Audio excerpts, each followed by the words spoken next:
Shalom. Shalom y saludos a todos. Otra vez estamos aquí con esta edición de los comentarios de la Parashá. Y estamos en la Parashá número 18. Mishpatim. Mishpatim tiene varios significados, la cual puede significar reglas, ordenanzas, ¿ok? La raíz hebrea de Mishpatim es Shafat, para los que no lo sabían, que significa juzgar, gobernar, ¿ok? Shafat también puede significar reivindicar o castigar. Y fíjate que Mishpatim está dando parashá unas ordenanzas y sus juicios. Así mismo. So es la palabra perfecta para esta parashá. ¿Ok?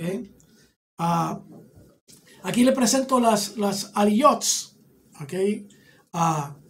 Recuerda, aliyah es singular, femenino, y aliyots, plural, femenino. Porque en el hebreo es o masculino o femenino. ¿Okay? Y aquí les tengo los diferentes aliyots.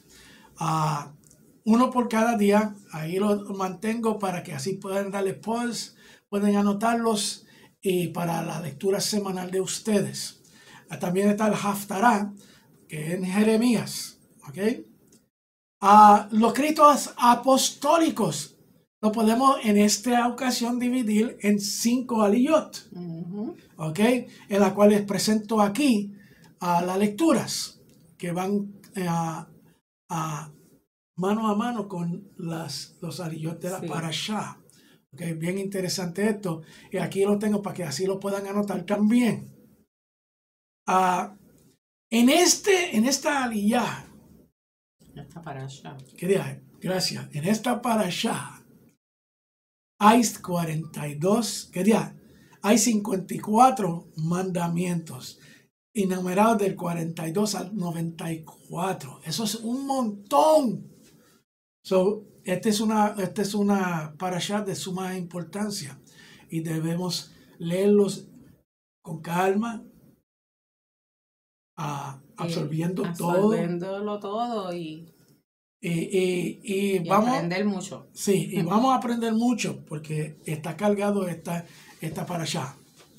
También en los recursos que hemos utilizado para esta parashá, el Jewish Study Bible, Taryak Mitzvot, que son el desglose de los 613 mandamientos, sus explicaciones, todo. Tremendo libro, lo tienen que bajar del internet.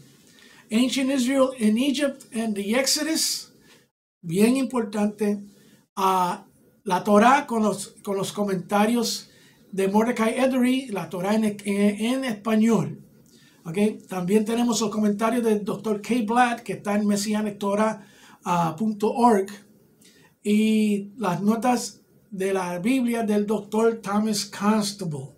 También utilizamos la Mishnah, el Talmud también. Okay. En el site, si van al Hallel Yod Hei Vav Hei, eso es HALLEL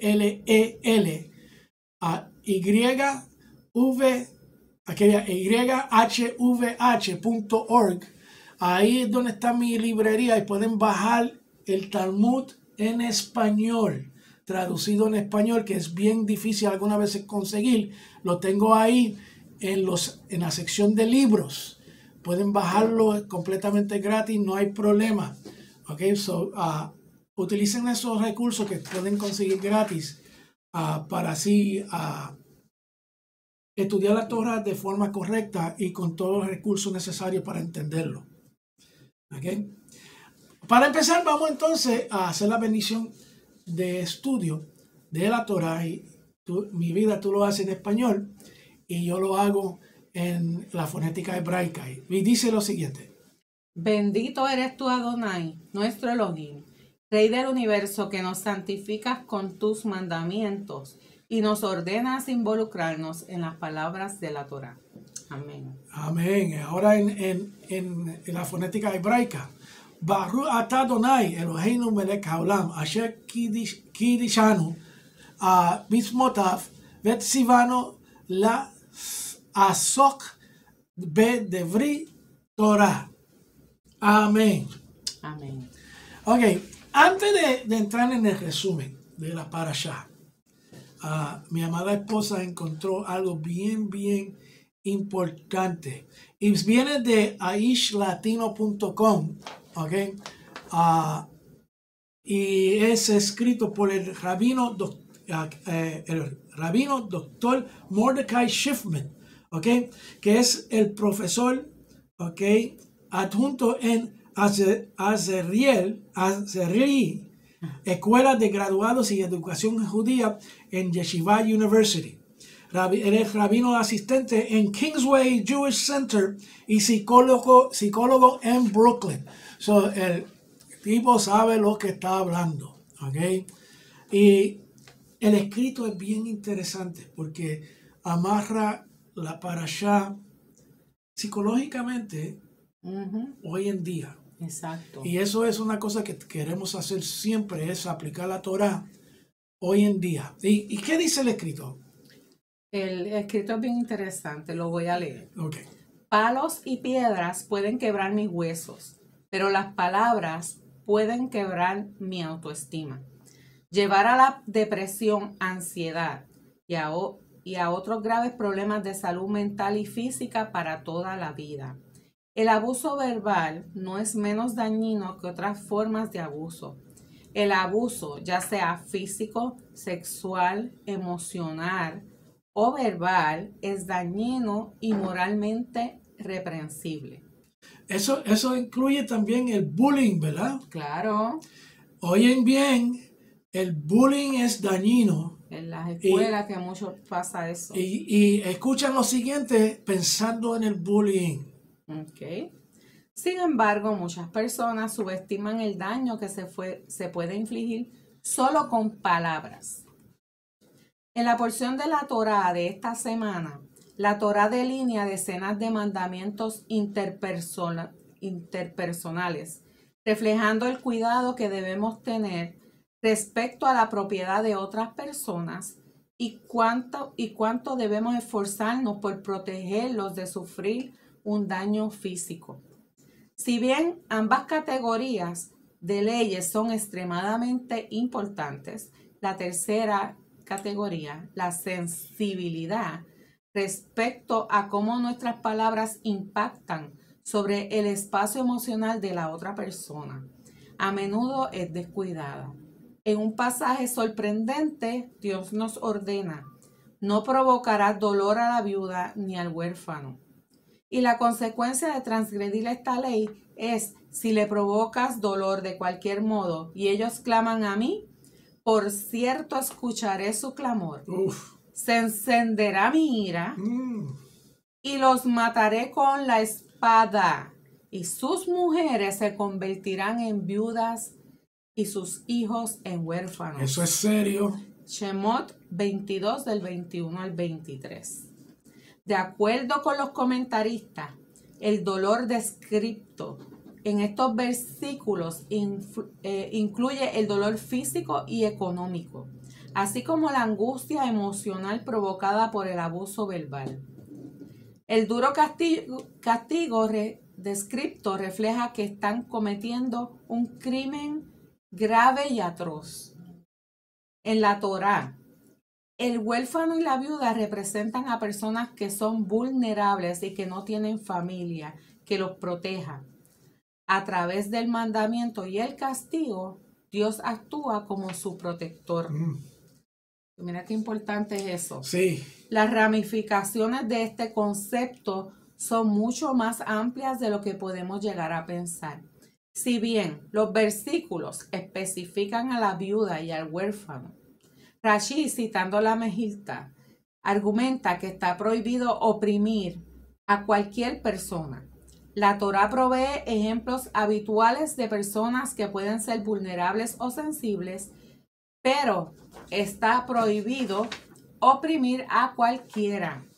Además, Basado en la expresión doble de Imané Teané, si le causas dolor, la Mejilta también sugiere que la prohibición no solo se transgrede cometiendo una gran aflicción, sino también cometiendo una pequeña aflicción, porque es aflicción como quiera.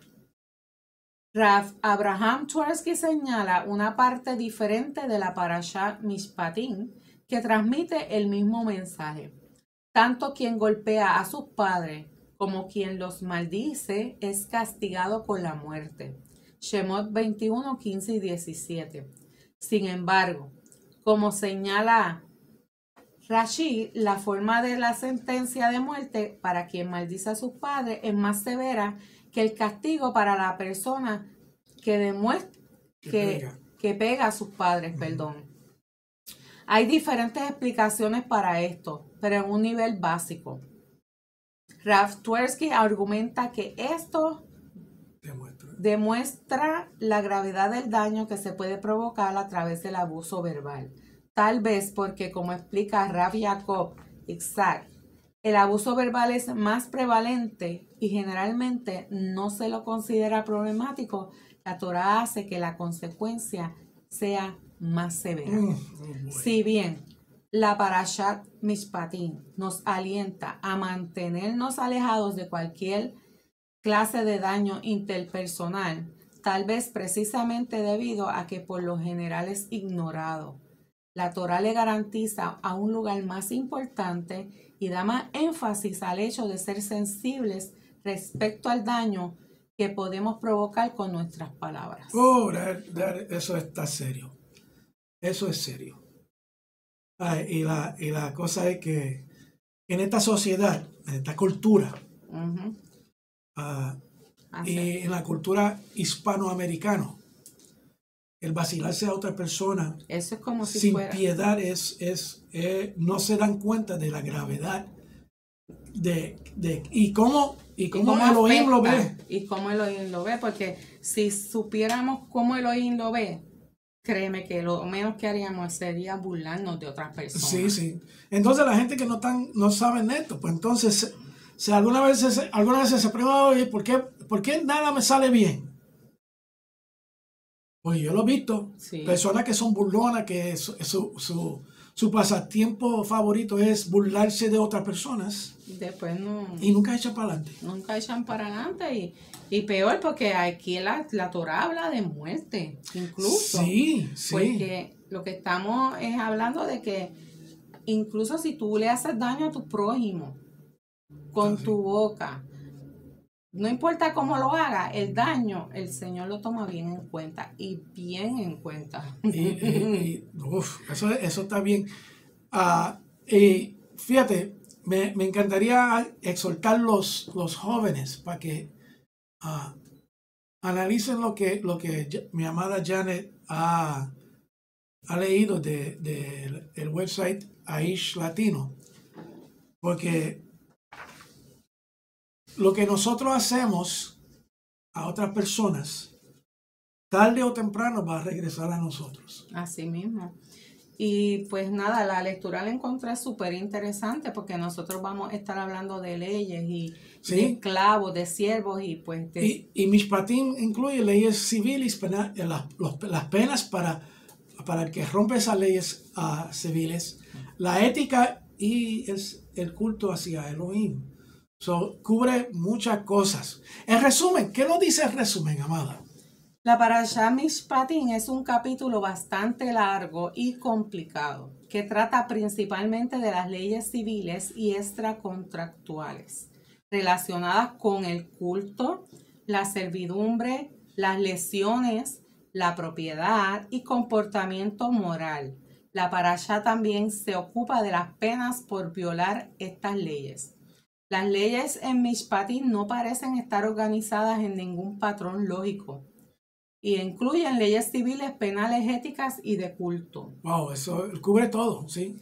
Esta parashá habla de cómo tratar con esclavos, extranjeros, viudas y huérfanos, que por eso fue que leí eso, porque cae ahí. Castigo por asesinato y herir físicamente a otros.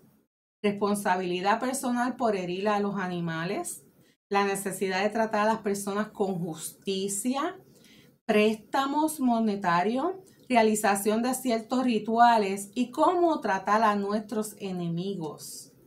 La Parashá Mishpatim también enumera las reglas para observar el Shabbat, las 3 festivales de peregrinación y Kashrut. Dios le dice al pueblo que si sirven a Hashem serán bendecidos. El pueblo responde, todo lo que Dios ha dicho lo haremos hacer. También en esta parasha Moisés sube al monte Sinai y permanece allí durante 40 días y 40 noches. Oh, boy, eso está bien cargadito eso.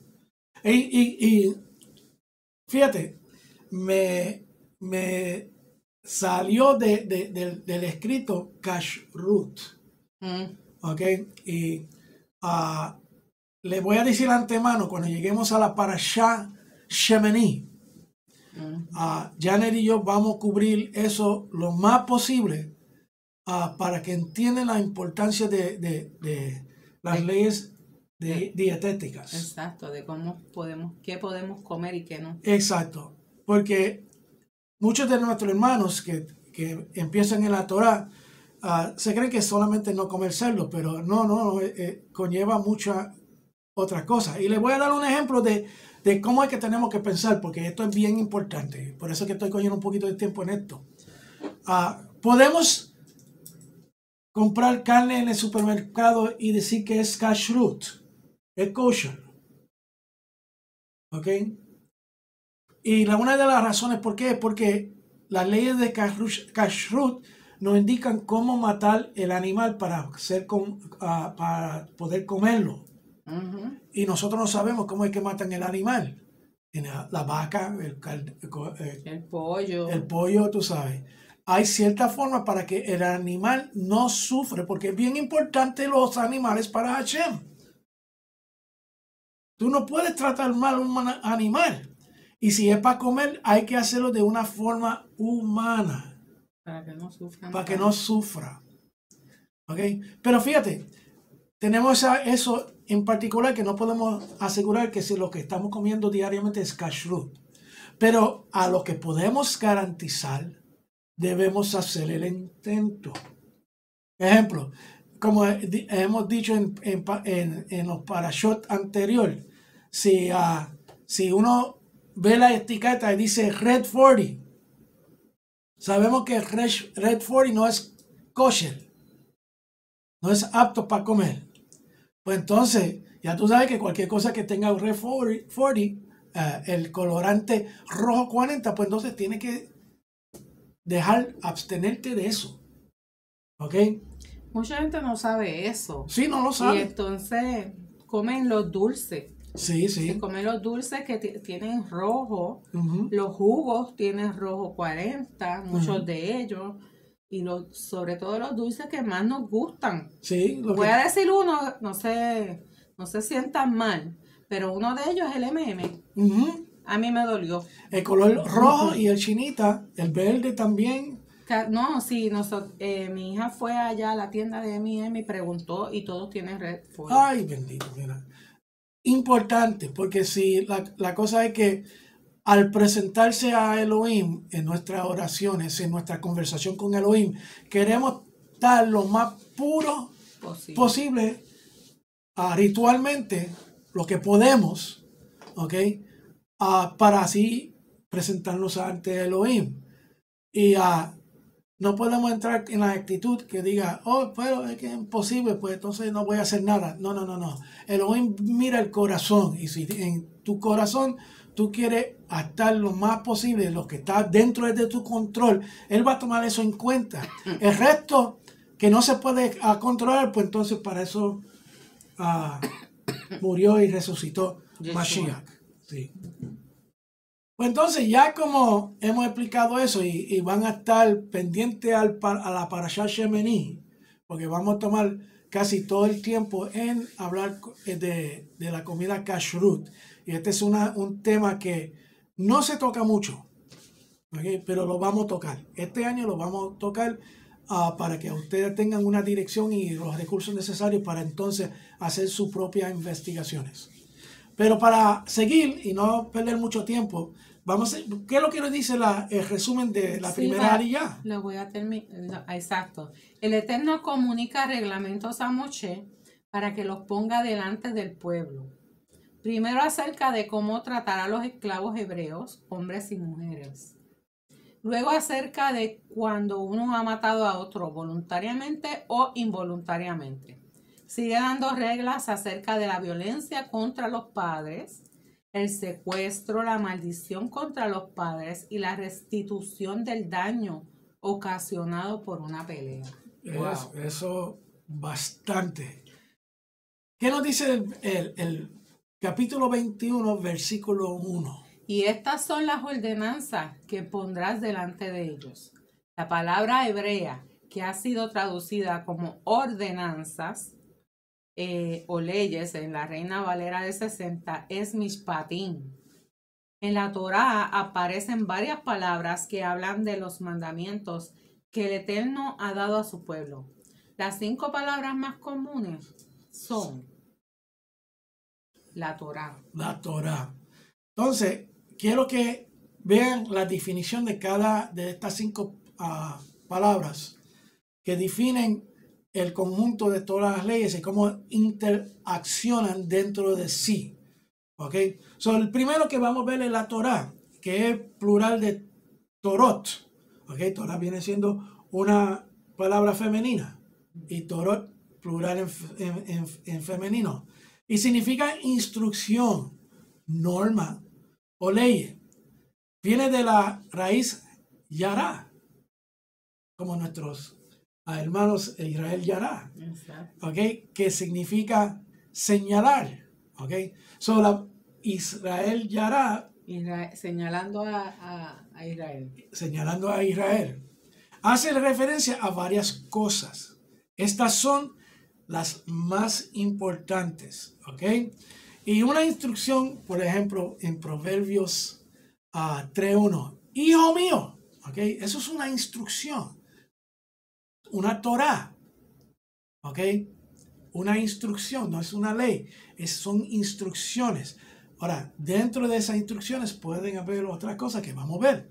¿Okay? So, una instrucción, por ejemplo, en Proverbios 3:1 es, hijo mío, no te olvides de mi instrucción. En esta le está dando la instrucción a su hijo, mira, no te olvides de lo que estoy diciendo.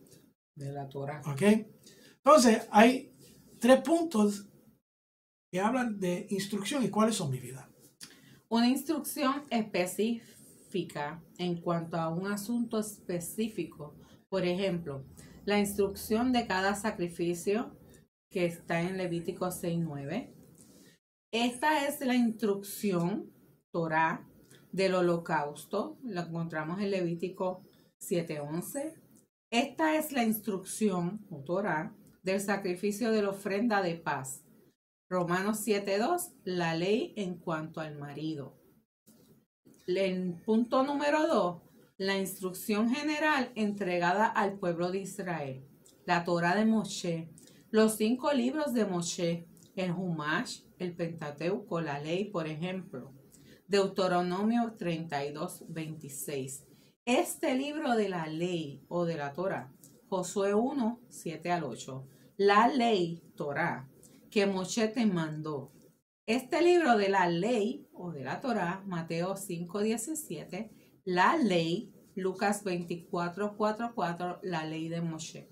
Y el tercer punto, toda la escritura hebrea inspirada divinamente, el Tanakh, un acrónimo para Torá, instrucción, Nevim, los profetas, Ketuvim, escrituras, el Antiguo y el Nuevo Testamentos. Consideramos los escritos apostólicos como parte de las escrituras. Son las escrituras posteriores del Tanakh.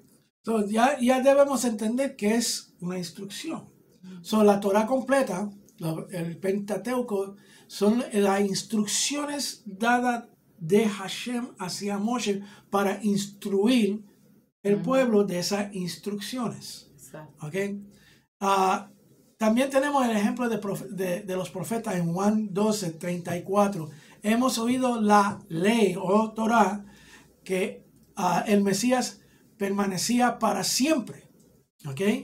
Y también en Isaías 9:7.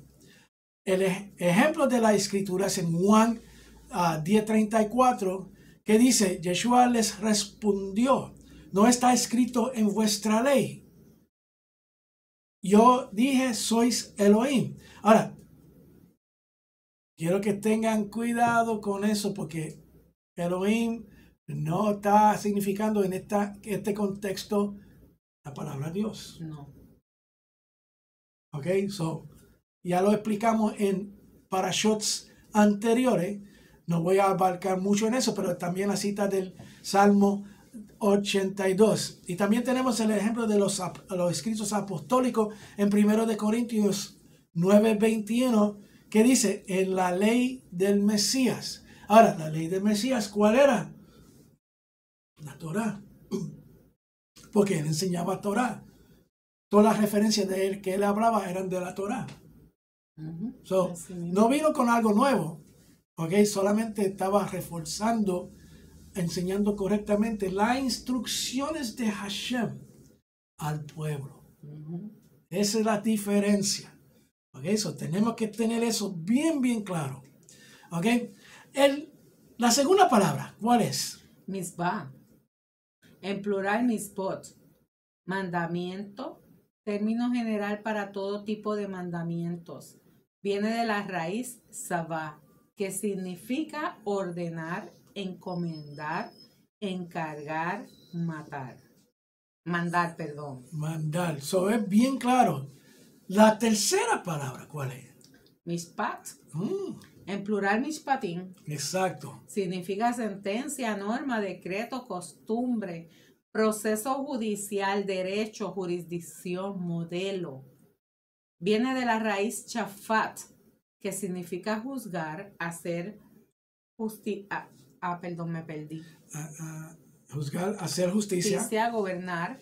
El sustantivo es shofet o juez. Fíjate, podemos entonces, debe de decir que mishpatim significa ordenanza. Podemos decir lo siguiente, y estamos correctos, que mishpatim significa un proceso judicial, sabiendo que la Torá es un libro legal. ¿Ok? Entonces, ¿qué sucede? La justicia de Hashem ¿es buena o mala? Buenísima. Buenísima. ¿Ok? Y eso siempre tiene que mantenerse en el cerebro mientras estamos leyendo estos mitzvot. ¿Ok? Estos mishpatims. ¿Ok? No pierden de foco que toda la justicia de Hashem es buena. Porque no podemos decir que la justicia de él que está escrita es mala. No. No. Es lo que quiere lo mejor para nosotros. Exacto. Indirectamente, si hacemos eso, estamos diciendo que Hashem es malo.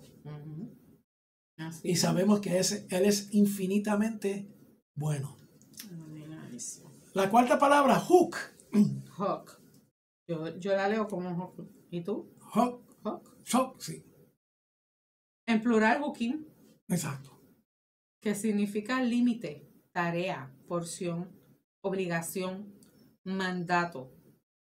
Viene de la raíz hakak, que significa grabar, determinar, mandar. Esta palabra aparece también en forma femenina como huká, en plural hukot. Y los hukim, que son esas enseñanzas o mandatos de Elohim, instrucciones de Elohim, son los que no tienen alguna razón lógica. Sí, que no tienen ninguna explicación lógica, exacto. Eso otro detallito que quería añadir. Y la quinta es edad. ¿Y significa qué? Edot. En plural. Que significa prueba, testimonio. Oh, ahí están las 5 palabras. ¿Okay? Ahora, aquí les presento una gráfica de cómo todo se interlace. ¿Okay? Sí. Y tenemos que tener claro esto para entender bien la Torah. Porque si no, entonces todo es un mitzvot. ¿Ok? Y se considera un mitzvot, pero no es así. ¿Okay? La relación entre estas 5 palabras se pueden ilustrar de la siguiente manera. Dentro de la Torah que Moshe recibió de Elohim, hay la religión judía determina que hay 613 mitzvot. Ahora estoy diciendo que la religión judía determina que son 100 a 613 mitzvot. Se pueden contar más, se pueden contar menos, pero vamos a mantenerlo en 613 mitzvot, ¿ok? Para esta explicación. No voy a entrar en detalle en eso porque vamos a estar a 4, 5, 6 semanas explicando eso y no es la idea. Dentro de esos 613 mitzvot hay edots, hukims y mishpatims. So, la Torah está hecha de los 613 mitzvot que contiene edot, hukims y mishpatims. ¿Ok? So, esto lo tiene que tener claro y tiene que saber exactamente qué es un edot, un hukim y un mishpatim. Estudios. Primera tarea de la semana. Conocerse bien qué significa cada elemento de la Torah. ¿Ok? Entonces, ¿qué nos dice el comentario, mamá? Los mishpatim son los mandamientos de carácter social que regulan todo tipo de relaciones sociales dentro de Israel. Ahora sabemos por qué esa parashá se llama mishpatim, porque son los mandamientos de carácter social. ¿Ok? Sigue, mamá. Los hukim son mandamientos que son difíciles de entender por carecer de explicación lógica. Ok, ese también en no comer cerdo. Exacto, ¿por qué? Exacto. Porque él lo dijo. Uno de los más difíciles, que es más controversial, es no cocinar el cabrito en la leche de su mamá. ¿Ok? De donde sacan el mitzvot de que no se puede comer carne con productos lácteos. Exacto. ¿Ok? Entonces, el tercero. Los edot son mandamientos acerca de ciertas marcas distintivas para el pueblo de Israel. Por ejemplo, la mezuzá, los tzitzit y los tefilín. So, el mandamiento de los tzitzit no es un mishpatim, no es un hukim, es un edot. ¿Ok? So, así entonces estamos aumentando el vocabulario de nosotros de las cosas de la Torah. Por favor, estudien esto bien, que eso siempre se quede en la mente de ustedes porque es bien importante. En Deuteronomios 4, del 44 al 45, está escrito lo siguiente. Esta es, pues, la ley o Torah que Moshe puso delante de los hijos de Israel. Estos son los testimonios, los edots, los estatutos, los hukims, y las ordenanzas, los mishpatim, que Moshe dio a los hijos de Israel cuando salieron de Egipto. So, ahí están definidos en Deuteronomio los 3 elementos que hacen los 613 mandamientos que están dentro de la Torah. Ya se habían entregado las 10 palabras de forma audible desde el monte Sinai. Estas 10 palabras son el resumen de todos los 613 mandamientos que iban a ser entregados al pueblo de Israel. La Parashá Mishpatim empieza con la pequeña palabra va, en el texto hebreo que significa y. Esto nos enseña que lo que viene a continuación está en relación con lo que había antes. Así que estos mishpatim, o leyes sociales, están en relación con lo que está escrito al final del capítulo 20. Esta palabra va aparece en las traducciones de los 70 y la traducción Mechanic, pero no es traducida en otras traducciones. Sí, es una pena porque entonces cuando uno lee las traducciones que todo el mundo usa mayormente, porque no utiliza la Septuaginta, ni una traducción mecánica, ¿ok? Usan otros. Pues entonces no se ve que es una continuación de lo que sucedió en el monte Sinaí. Exacto. ¿Ok? Eso causa que separen los 10 mandamientos de los otros 613 mandamientos, y no es así, es parte de. ¿Ok? Y tenemos que siempre reconocer que es parte de, una continuación. ¿Ok? Y no debemos desviar el pensamiento de nosotros separando las 10 palabras de los otros mismos que están. Eso es inaceptable. Todo, porque si uno falla falla toditos. Falla todos, y si uno falla el primer mandamiento, es más importante, pues entonces no puede cumplir ninguno de los otros. Exactamente. ¿Okay? El 21.2, ¿qué nos dice, amor? Si compras un siervo hebreo, te servirá 6 años, pero al 7º saldrá libre sin pagar nada. Eso es una gran bendición, ¿sabes? Es más, voy a añadir esto. Es un mandato de Elohim tratar el esclavo hebreo mejor que tu familia. Por eso es que muchos de los esclavos hebreos querían quedarse siempre con su... Exacto, con sus amos. Sí, porque se trataban como parte de la familia, pero en el año jubileo, pues entonces se le acabó el guiso. Pero ahí se ve claramente que seguían el mitzvot de tratar a los esclavos. Y uno se pregunta por qué. Es que como Hashem los sacó al pueblo de Israel de esclavitud, Él no quiere que entren a esclavitud otra vez. Menos por un prójimo, un hermano. Okay, por eso es que él da estas instrucciones de cómo tratar el esclavo hebreo, israelita, y el esclavo gentil. ¿Okay? En el idioma hebreo no hay diferencia entre esclavo y siervo. Los hijos de Israel fueron esclavos en Egipto, en el sentido de que no tenían el derecho ni la libertad para dirigir sus propias vidas. Un esclavo es propiedad de otra persona. En ese sentido, los hijos de Israel ya no podían ser esclavos, puesto que en el caso de llegar a ser vendidos como siervos, no sería para siempre, sino solo hasta el año Shemitah, remisión, que cae cada 7º año.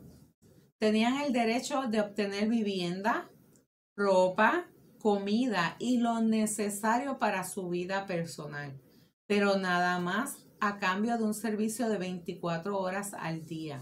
Ahora, si el siervo no deseaba ser libre en el año de remisión, fue marcado en el lóbulo de su oreja, aquí, como una señal, y así serviría en la casa de su amo hasta el año de jubileo, que caía cada 50 años.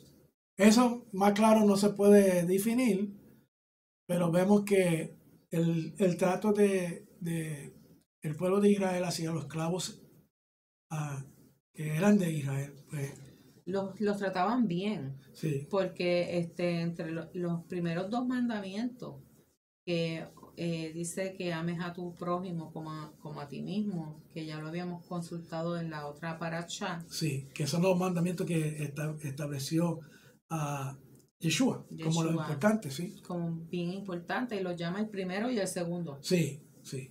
Y no es que es el primero o el segundo, es que todos los otros mandamientos caen, tú sabes, están a la par con eso. O no se pueden cumplir si no están esos 2 elementos. Claro. O sea, que es imposible cumplir con los mismos sin eso, sin tener cumplir con esos dos requisitos. Vamos a seguir. De esa manera, un siervo hebreo nunca llegará a ser propiedad absoluta de otra persona. ¿Ok? Era diferente la situación con los siervos adquiridos de las otras naciones, y especialmente de los sobrevivientes de las naciones que no fueron exterminados durante la conquista. Ellos no podían ser liberados ni en el año de Shemitah ni en el año de jubileo. En este sentido, se podía hablar de esclavitud, porque fueron propiedad de sus dueños, igual que un objeto o un animal. Pero hay reglamentos que determinan cómo hay que tratar ese esclavo gentil. Una de las cosas que le volaba los sesos a las personas que vivían en ese tiempo y veían cómo Israel trataba a los esclavos, ¿ok? Les sorprendía porque la esclavitud, algunas veces opresión, abuso verbal, que fue lo que hablamos al principio, etcétera, etcétera. Y eso, sí, quiero que piensen ahora. Recuerda el artículo de Ish Latino que leímos en el principio, que habla de un huérfano y una viuda. Y si tú tienes un huérfano o una viuda gentil como esclavo, y tú hablas, le oprime. Si lo oprime, está frito. Como decimos acá. Y esa viuda o huérfano, después de tiempo, cree en Elohim y clama a Elohim. ¿Cuáles son las consecuencias? Coqui. Piensen esto. Tenemos que aplicar esto. ¿Ok? Por ende, si yo oprimo, le hago bullying o maltrato verbalmente, físicamente o socialmente a una persona, no siendo creyente, ¿cómo es que Elohim lo va a ver? Y hasta siendo de parte de, como quiera, tienes que tratarlo bien. Sí, no hay escapatoria, es que no hay escapatoria. Bendito la palabra de Elohim. Ok. ¿Qué nos sigue diciendo el estudio? Tenemos que entender que el concepto de siervo o esclava en la sociedad hebrea era muy diferente al concepto de esclavitud que se ha vivido en la Edad Media, especialmente con las ventas de los esclavos de África para América. En esta parasha vemos cómo un esclavo en la sociedad hebrea tenía que ser tratado con respeto y tenía sus derechos legales, a diferencia de los esclavos de los gentiles. El versículo 21:5 muestra que un siervo hebreo podía tener el deseo de seguir siendo propiedad parcial de otro porque le beneficiaba en lugar de querer ser libre. Esto nos muestra cómo fueron tratados un siervo hebreo y un esclavo en la sociedad israelita. Como siervo, no tenía la responsabilidad de su propio sostén económico y para algunas personas era preferible antes de que tener que buscarse la vida. Para él era una situación cómoda. De este texto aprendemos también que si un hombre tiene la oreja perforada,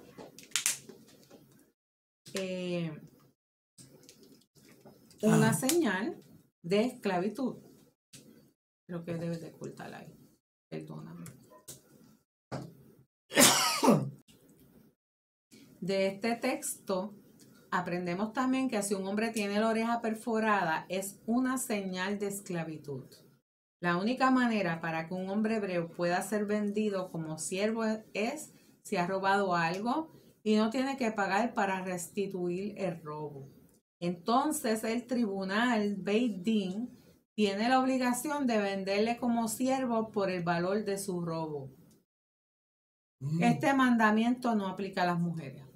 Nos salvamos. Sí, pero algo bien interesante aquí, el que tiene la oreja perforada es una señal de esclavitud. Me tienes que comprar una que digan David. Sí. Para ser tu esclava personal. No, pero yo te trato como una esclava hebrea. Claro, por eso es. Por eso es que te quiero y tanto. Me quiero quedar. Sí. El 21:3 nos dice lo siguiente. si entro solo, saldrá solo. Si tenía mujer, entonces su mujer saldrá con él.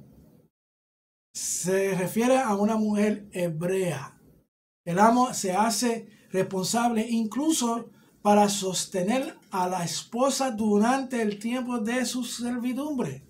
Wow, eso era bien fácil entonces. Si tú no tenías que salir a buscar trabajo porque Sí, ya te cogían y te pero trataban esa bien. es la diferencia de los misvot de Elohim versus los misvot o leyes del hombre. Exacto. Porque la cuestión es que si, ejemplo, yo me vendo como esclavo porque ah, adquirí una deuda hacia otra persona, Ujú. ¿ok? Y tenía que cumplir, ¿ok? No cumpliste. Y pues entonces estoy casado, pues entonces no voy a dejar a convertirme en esclavo de la persona y dejar a mi esposa. Sola por allá. Y no, porque Elohim no va a instituir algo que va a romper la familia. ¿Ve? So, la esposa tenía que venir y el amo del esclavo tenía que también tratarla como parte de la familia. Así mismo. Wow. Eso es que nuestro Elohim está. Está pasado. Sí, sí. El 21:4, ¿qué nos dice, amada? Si su amo le da mujer y ella le da a luz hijos o hijas, la mujer y sus hijos serán de su amo y él saldrá solo. Aquí se refiere a una mujer no hebrea, que el amo la entrega con el fin de obtener hijos esclavos que se queden con él después de la liberación del siervo hebreo. Y fíjate, fíjate cómo es que como la nación hebrea e israelita hizo convenio con Hashem. Ujú. Hashem jamás va a separar la familia. En otras palabras, si la mujer israelita que fue con su esposo porque se tenía que vender como esclavo para cubrir una deuda, ¿ok? Y tienen hijos durante el tiempo que es siervo, pues entonces esos hijos son del siervo. Eso es cuando la mujer es no hebrea. Cuando es hebrea. Pero cuando no es hebrea, Ajá. pues entonces, y el amo le da a una mujer, le dio una propiedad al hombre para X o Y razón. ¿Ok? Pero sigue siendo la propiedad, ¿ok?, del amo, porque es una gentil.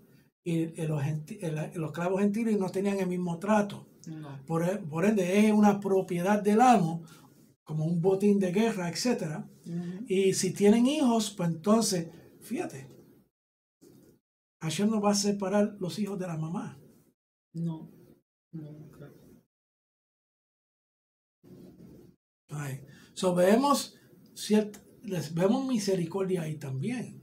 Ujú. Y sabemos que el amo israelita no iba a tratar esa mujer gentil, esa esclava gentil, como trataban los esclavos en la sociedad normal. Claro que no. So, se ve una dinámica aquí de pro familia y Exacto. protección legal a las personas, siendo israelita o no.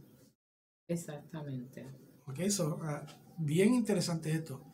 ¿Qué nos dice el 21:5? Fíjate que estamos yendo verso por verso. Ujú.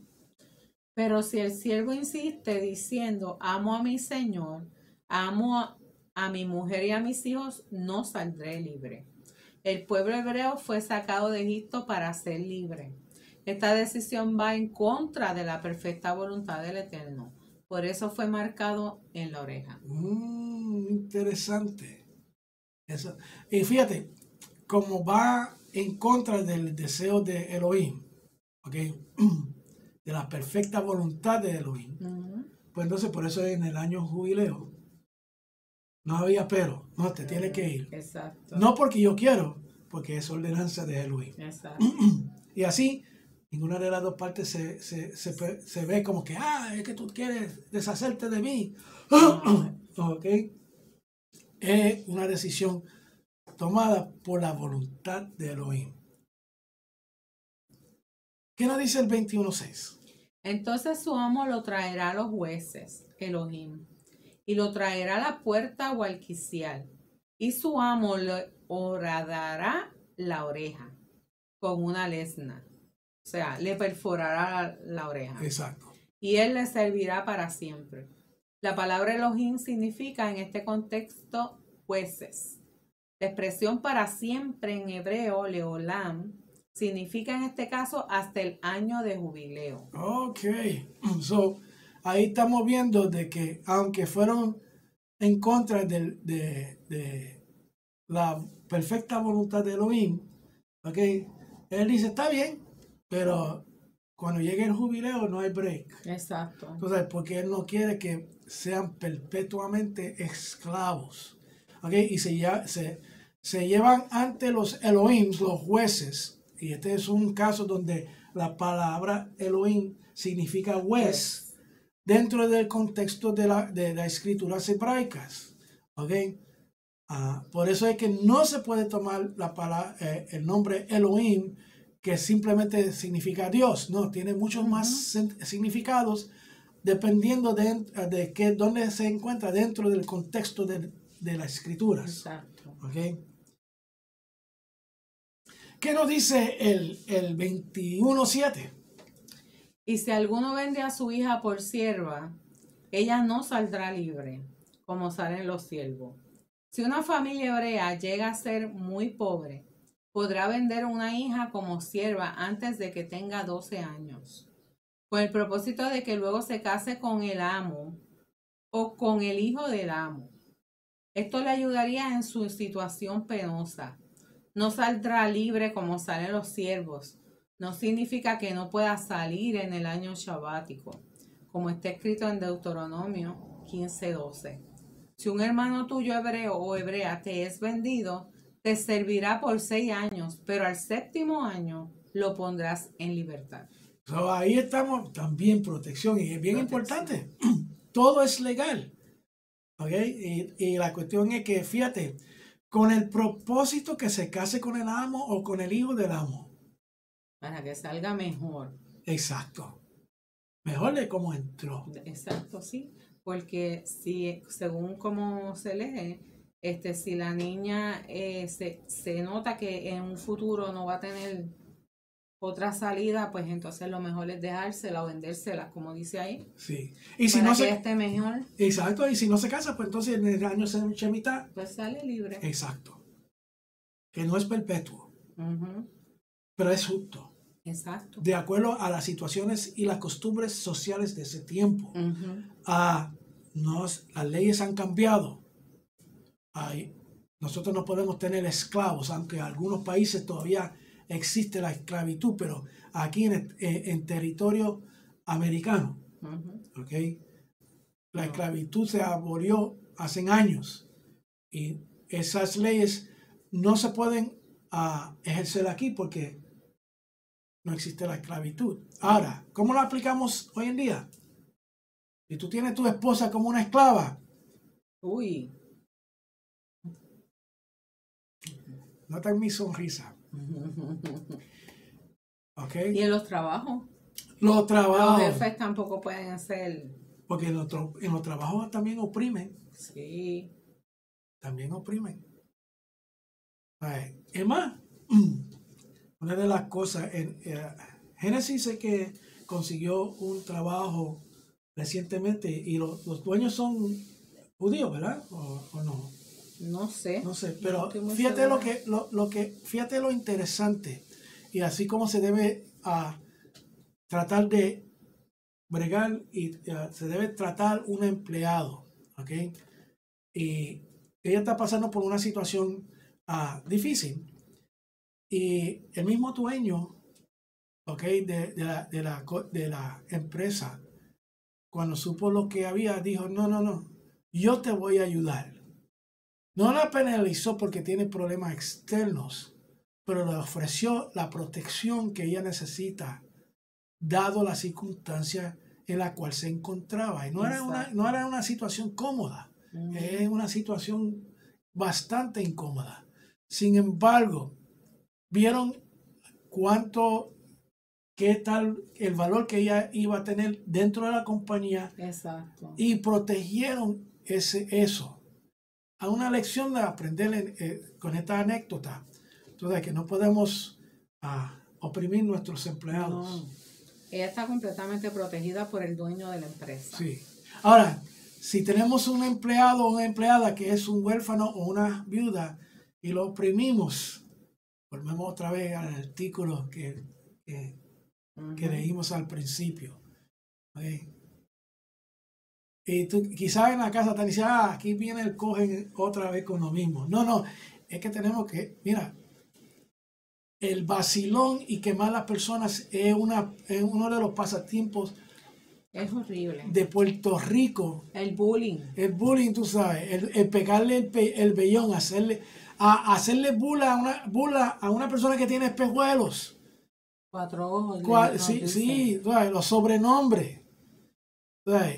Simplemente, es más, vamos a ver, por el color de la piel. Sí, a veces. No podemos pretender que nosotros somos superiores a otras personas. Aunque uno tiene más educación o menos de educación que otras personas, nosotros no podemos guiarnos por eso. Ni juzgarlo, y aquí donde se aplica esto hoy en día. Nosotros tenemos que ser seguidores de Mashiach. Si ustedes se dan cuenta, Mashiach estaba con las prostitutas, con los borrachos, y los criticaban por eso. Y él los trataba bien, no era como que lo trataba con honor y dignidad. Exactamente. ¿Ok? Y eso causó que las personas lo escuchen. ¿Cómo rayos ustedes van a hablar de la Torah a una persona si tú estás con el vacilón y quemando a la gente? Nadie te va a creer. ¿Ok? Hay momentos para vacilar. ¿Ok?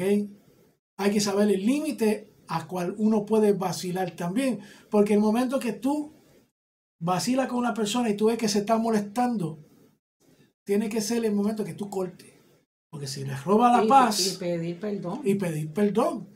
Porque si les roba la paz... Está robando. Está robando, punto. Okay. Quiero que aprendan esto porque es bien importante. Y todo esto afecta su relación con Elohim. ¿Ok? ¿Cómo a ustedes les gustan que si Elohim te paga con la misma moneda y se burla de ti? Ay, no. Como él se burló, como que lo dice la Torah, de Egipto y del faraón. Fíjate las burlas de Elohim, lo pesados que son. ¿Ustedes quieren eso? Piensen. Vamos a seguir. Según Rashi, que si un siervo hebreo o una sierva hebrea pierde un diente o un ojo, no podrá ser libre por ello, como los esclavos de las naciones. Un siervo hebreo o una sierva hebrea será liberado únicamente por el año Shemitah o por ser redimido. Es decir, que alguien pague un precio de rescate para que ya no tenga que servir hasta el año Shemitah o el año de jubileo. Si el amo de la sierva hebrea no quiere casarse con ella, según la intención inicial, o si el hijo no quiere casarse con ella, no podrá ser vendida a otro. Entonces aquí vemos una palabra bien, bien importante que es redimidos. ¿Okay? Redimidos es que paga el precio de la deuda. Lo que Yeshua hizo por nosotros. Que pagó el precio de nuestra deuda con el pecado para poder redimirnos. Y la deuda del pecado o el precio del pecado es la muerte. Por eso que cuando aceptamos la redención de Mashiach, somos vivos. ¿Ok? Y eso se tiene que entender. ¿Ok? Nosotros estamos en gracia por ese sacrificio que hizo Yeshua y la resurrección de Yeshua.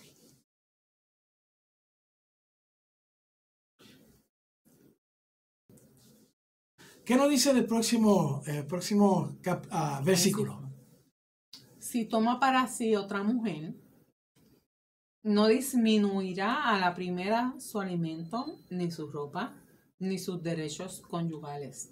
Estas 3 cosas son las que un esposo está obligado a entregar a su esposa. So, fíjate, sí se permitían más de una esposa en esa sociedad del antiguo Medio Oriente, ¿ok? Porque Qué bueno que yo no vivía allá, pues yo no te voy a compartir. yo tampoco.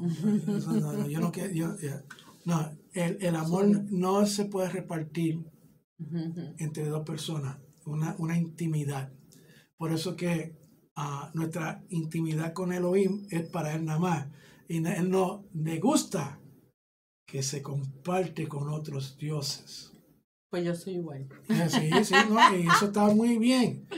Pero fíjate lo que nos está diciendo la Torá.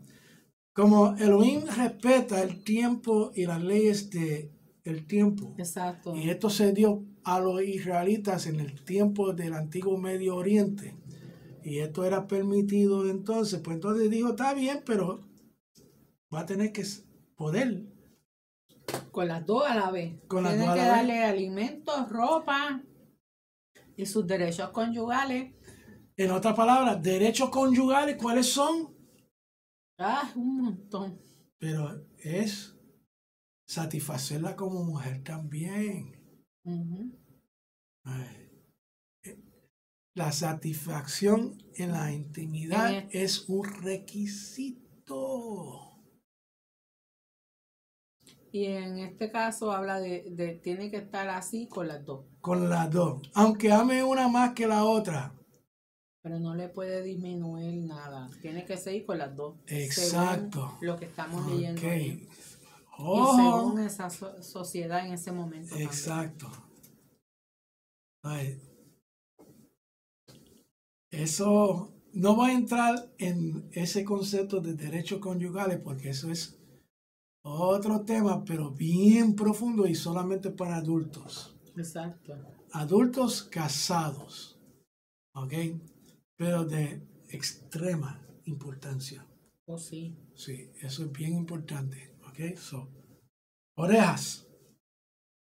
El 21:11, ¿qué nos dice, amor? Y si no hace por ella estas tres cosas, entonces ella saldrá libre sin pagar dinero. Oh, pues vamos a aplicar esto entonces con voy a hacer, quizás suene loco con esto, pero con la carta Getz, la carta de divorcio. Si un esposo tiene dos esposas, ok, vamos a decir esto. Voy a poner esto como un ejemplo. Y no cumple dándole esas tres cosas que son aquí, ¿cuáles son? No disminuirá a la primera, aquí está, déjame buscarlo. Que ropa, alimentos y sus derechos conyugales. Esto suena como convenio. Es un convenio. ¿Ok? No puedes disminuir. Y ahora vamos a cambiar esto y decir entonces que no es entre dos mujeres, pero entonces con su única esposa no cumple con esos requisitos, con esa parte de la cláusula. La mujer tendrá derecho entonces de darle una carta de divorcio al esposo. Si no cumple con eso. Legalmente. Si no cumple con eso. Exacto. ¿Qué tú crees? ¿Sí o no? Claro que sí. Sí, porque es un contrato legal. Cuando se casa en el ambiente hebreo, se hace un ketubá, un contrato. No entre la mujer y el hombre, entre el hombre y Elohim, diciendo, yo te prometo, Elohim, que yo voy a cumplir esto con mi esposa. Exacto. ¿Ok? Esta diferencia en a lo secular, que uno hace el convenio con la mujer. Es un convenio con Dios y no se debe romper. No se debe romper. Tú estás haciendo un voto con Elohim. Y le estás diciendo a Elohim, mira, esta es la persona que yo quiero. Yo quiero alimentarlas, quiero mantenerlas, quiero amarla. Sí. Y todas esas cosas. Heavy. Si no lo haces, tienes problemas. Sí, sí. Rompe el contrato, hace un breach, o lo que llaman un breach of contract. Si rompe el contrato, lo rompe con Elohim. Exacto, que es peor. No es entre ellos, porque el contrato se hizo con él. Exacto. Así que hay que tener mucho cuidado con esto. Sí, mucho. Pero como dije ahorita, es Otra clase. otro midrash.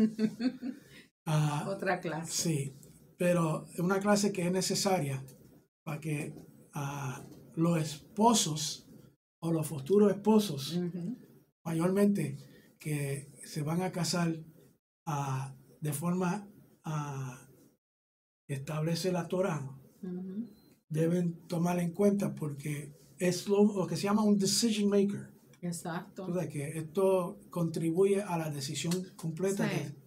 Perdóname, pero a mí no me cabe en la cabeza que una persona haga un contrato, un convenio con Dios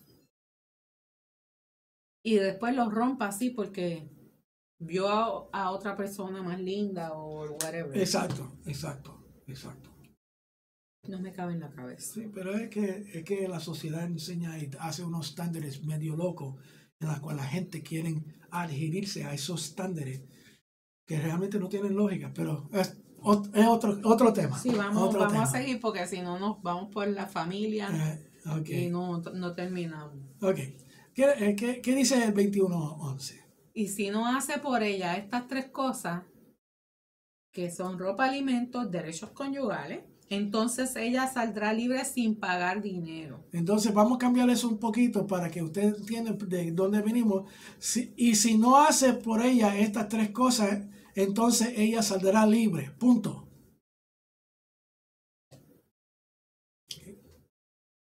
Me quedo con esa. Ahí terminé con el punto. ¿Qué lo dice Rashi? Según Rashi, las tres cosas son destinarla para sí. En el versículo 8 dice destinarla como esposa para su hijo. En el versículo 9, o reducirle del monto de su rescate, con lo cual ella hubiera salido libre. Y el 8, si el amo no hace una de estas tres cosas por ella, tendrá que salir libre sin que se pague un dinero de rescate por ella. Para que tú veas. Fíjate cómo Elohim protege a la mujer bajo una circunstancia incómoda socialmente. Porque socialmente era incómodo ser esclavo, pero los israelitas trataban a los esclavos mejor que sus propias familias. ¿Ok? So, ahí vemos el balance, la misericordia y la protección de Elohim para la mujer. ¿Ok? Que es una desgracia porque muchas mujeres cuando leen estos textos dicen, pero qué mal está Elohim contra la mujer. No, es que no están viendo más allá. Porque cuando uno ve el contexto completo, pues entonces uno dice, contra Elohim está protegiendo, sí. Y todas sus instrucciones son para protegernos a nosotros. Claro, pero nosotros somos cabeciduros, no queremos. Sí. El 21:12, ¿qué nos dice, amor? El que hiera de muerte a otro, ciertamente morirá. Las leyes sociales dictan sentencias por hechos concretos. Elohim ha delegado al hombre la autoridad de ejecutar su ira contra ciertos crímenes que se cometen. Un tribunal humano puede emplear la justicia del Eterno hasta cierto grado, pero puede fallar porque hay que tener en cuenta los motivos del interior de la persona que comete un crimen para poder dar una sentencia exacta. Y solo Elohim conoce el corazón de cada uno. Y eso es bien importante, ¿ok? Le voy a dar un ejemplo, y esto quizá, y entonces voy a amarrar las leyes Kashrut para que vean las detalles de el corazón, ¿ok? Para que entiendan bien cómo es que Elohim posiblemente puede mirar las cosas, violaciones, ¿ok? De sus mitzvot, pero tomando en consideración el motivo y el corazón de la persona. No estoy diciendo que lo que voy a explicar es correcto, pero tenemos que pensar de esta forma para entonces tratar de entender la misericordia de Elohim. ¿Okay? Puede haber la circunstancia que te inviten a cenar en la casa de un familiar. ¿Okay? Y ese familiar está empezando a interesarle las escrituras. Exacto. La Torah. ¿Okay? Pero todavía no han llegado a tomar el primer paso para empezar a estudiar la Torah y entenderla bien. Te invitan a la cena y vamos a decir que es tu mamá, para poner las cosas más claras. Tu mamá te invita a una cena, obviamente porque te ama, tú eres hijo, entonces solamente te invitó, pero tú sabes que ella está como que escuchando la Torah. Tú llegas lo más campante, feliz porque tu mamá te invitó a cenar, se sientan en la mesa y hizo una chuleta con arroz y habichuela. ¿Ok? El momento de decisión. Le hiere el corazón a tu mamá, posiblemente dañando esa iniciativa que ella tiene de estudiar Torah. ¿Ok? O por amor a ella, y para no ser una piedra de tropiezo, coge un ñaquitazo, un poquito de la chuleta. Rubén Blades lo decía de una forma bien particular. Decisiones. No le voy a dar la contestación porque esto es una decisión que cada uno eventualmente va a llegar a algo parecido, quizás no tan grave, pero van a tener que hacer decisiones en su vida. Tú por amor, come la chuleta para no herir el corazón de una vida. O te la comes y hiere a esa persona que con tanto amor te llamó para cenar, para estar contigo. La decisión es bien difícil. Pero nadie dijo que el caminar de la Torah es fácil. Exacto. ¿Ok? Pero tenemos que pensar en todas estas situaciones y estar preparados en mi vida. Porque no sabemos cuándo nos va a tocar a nosotros. Así mismo. ¿Ok? Vamos a continuar esto. Los castigos que están en Mishpatim, tenemos que decir que son castigos justos. Ninguno es un castigo malo. ¿Ok? Y están basados en amor al prójimo. Están basados en amor al prójimo y fueron dadas a los israelitas en la época en la cual se les dio.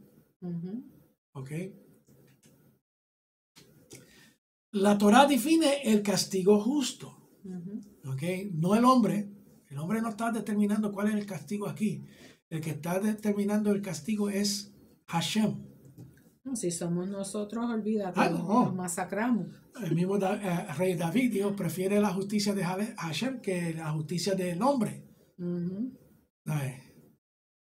Es interesante eso. ¿Qué nos dice el comentario, amada? Sin embargo, es necesario que las autoridades humanas hagan la función de Elohim en la tierra para que no se propague el mal. Una sociedad tiene que estar fundada sobre la justicia.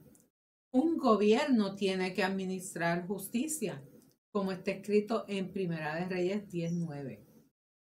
Bendito sea el Señor tu Elohim que se agradó de ti para ponerte sobre el trono de Israel por el amor que el Señor ha tenido siempre a Israel. Te ha puesto por rey para hacer derecho y justicia. Ahí sí.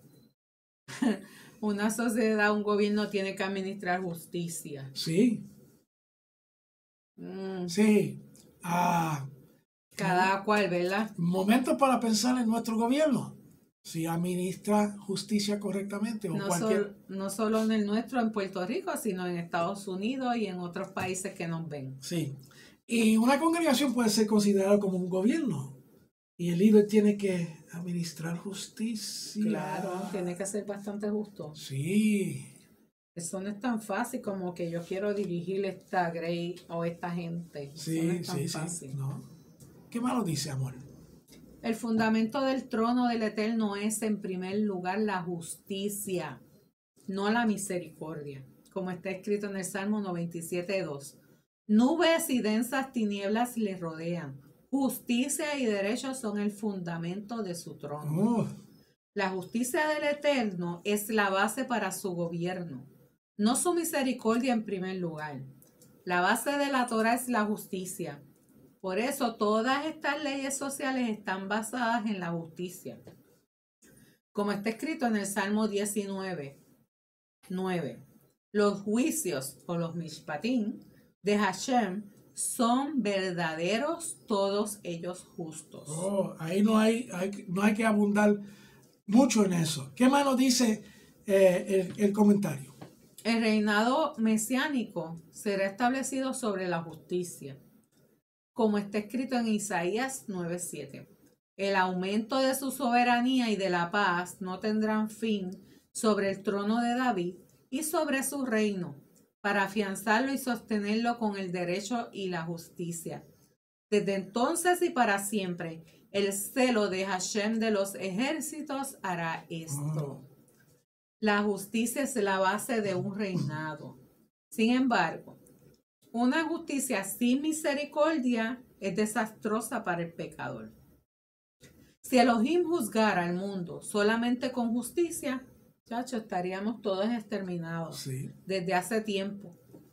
Por lo tanto, encontramos también la misericordia como ingrediente en el reinado del Eterno, como está escrito en el Salmo 89:14, que dice: la justicia y el derecho son el fundamento de tu trono. La misericordia y la verdad van delante de ti. Oh, eso, Wow, eso está brutal. Y eso es una cosa, tiene que haber justicia. Y vemos la justicia. Ajá.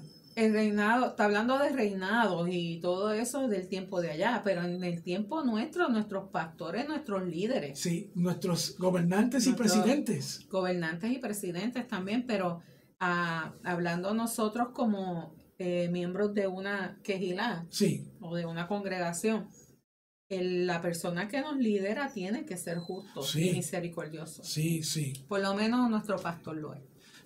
Sí, si vemos y bien justo que es, ¿sabes? Sí, Sí. yo sé que sí. Y demasiado. No, pero es que Walter está pasado.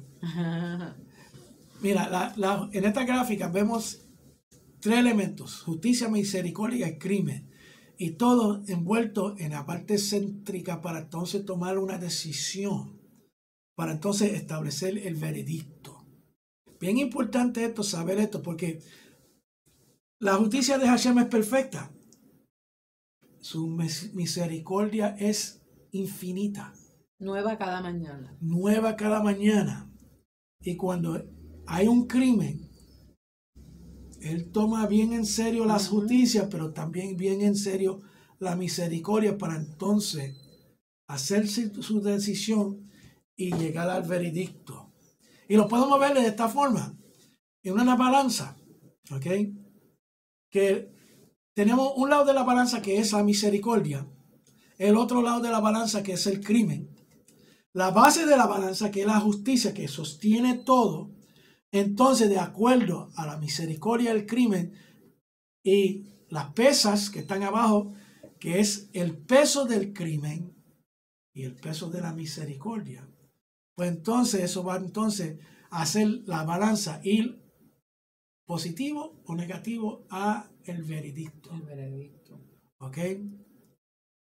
Y mi amada, llegamos al tiempo de que tenemos para esta parashá. Y hermanos, la importancia de conocer los mitzvot, ¿ok? Porque al conocer qué son los elementos de la parte legal de Hashem y la parte legal de nosotros, nos aclara mucho, ¿ok? Y la misericordia de Hashem, como les dije antes, es infinita. No podemos medirla, ni podemos imaginarnos la grandeza de la misericordia de Hashem. Y Eso no se ve en una corte legal, terrenal, No. ¿ok? Porque la misericordia de Hashem es constante. La misericordia de un ser humano es variante. Pues entonces no se puede utilizar para un elemento de medida, Exacto. para entonces llegar a una determinación, para dar un veredicto. Por eso que el rey David prefirió la justicia de Hashem ante la justicia del hombre. Que sabía que iba a la segura. Sí, va a la segura. Pues entonces esperamos que han disfrutado de este comentario y sin más preámbulo o posámbulo. Bueno, pues nos despedimos para la próxima. Sí, nos despedimos. Así que gracias por estar siempre con nosotros. Les amamos y le mando un saludo al pastor. Sí, A un nuestro abrazo. pastor y a su familia, a la pastora Marixa y a su hija Chufa. Un abrazo a toda Y bueno, la congregación. Huertecito, yo no sé también. si nos ve, pero pues si acaso. Sí, y a nuestros hermanos queridos de Roca Eterna, el More Rafi, un abrazo. Rico Primo, un abrazo y será hasta la próxima. Hasta Que la Hashem próxima. los bendiga y los guarde y que haga su rostro resplandecer sobre ustedes en abundancia. Shalom. Shalom.